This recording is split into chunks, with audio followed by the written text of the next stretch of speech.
দুর্গাপুজোর সময় পাওয়া যাবে দীঘার ইলিশ। মাঝে মাত্র আর এক মাস, তারপরেই বাঙালির বড় উৎসব দুর্গাপুজো। দুর্গাপুজোর সময় খাদ্যপ্রেমিক বাঙালিদের খাওয়া দাওয়া নিয়ে নস্টালজিয়ার শেষ নেই। আর সেখানে যদি ইলিশ থাকে তাহলে রসনা তৃপ্তির মাত্রা দ্বিগুণ হয়। এবার কি দুর্গাপুজোয় পাওয়া যাবে দীঘার ইলিশ? পূর্ব মেদিনীপুর জেলার দীঘা মোহনা মৎস্য নিলাম কেন্দ্র শুধু রাজ্যের না, পূর্ব ভারতের বৃহত্তম সামুদ্রিক মাছ উৎপাদনের কেন্দ্র। বিগত কয়েক বছর জলের রূপলি শস্য ইলিশের দেখা নেই, তবে মৎস্যজীবীরা আশাবাদী এবার পুজোয় দীঘায় ইলিশ পাওয়া যাবে। বিগত কয়েক বছর ইলিশের উৎপাদন অনেকটাই কমে গিয়েছে দীঘা মোহনা মৎস্য নিলাম কেন্দ্রে। ইলিশ না উঠে আসায় ট্রলার মালিকদের থেকে মৎস্যজীবীদের বছরের পর বছর ক্ষতির মুখ দেখতে হচ্ছে।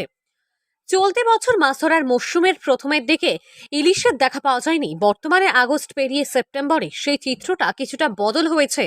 প্রতিদিনই দীঘা মোহনা মৎস্য নিলাম কেন্দ্রে উঠে আসে ইলিশ।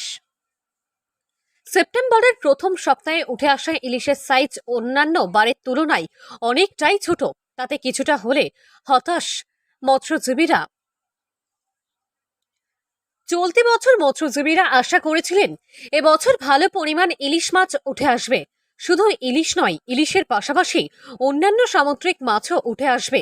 কিন্তু মাছ ধরার মরশুম শুরু হওয়ার প্রথম 2 মাস পরেও ইলিশের দেখা পাওয়া যায়নি।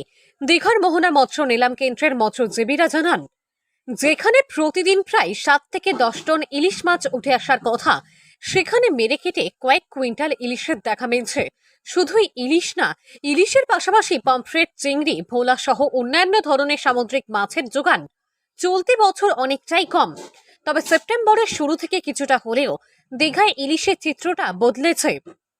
সেপ্টেম্বর মাসের শুরু থেকেই ভালো পরিমাণ ইলিশ উঠে আসছে। সেপ্টেম্বরের শুরুতে ইলিশের যোগান ভালো থাকায় দীঘায় মোহনা মৎস্য নিলাম কেন্দ্রের মৎস্যজীবীরা আশা করছে দুর্গাপুজোর সময়ও ইলিশ পাওয়া যাবে দীঘায়।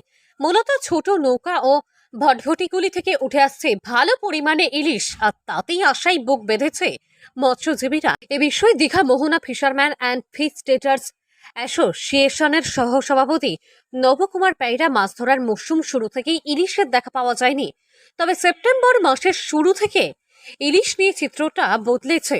প্রতিদিনই ভালো পরিমাণ ইলিশ উঠে আসছে বর্তমানে। আশা করা যায় পুজোর সময়ও ইলিশ উঠবে দীঘায়।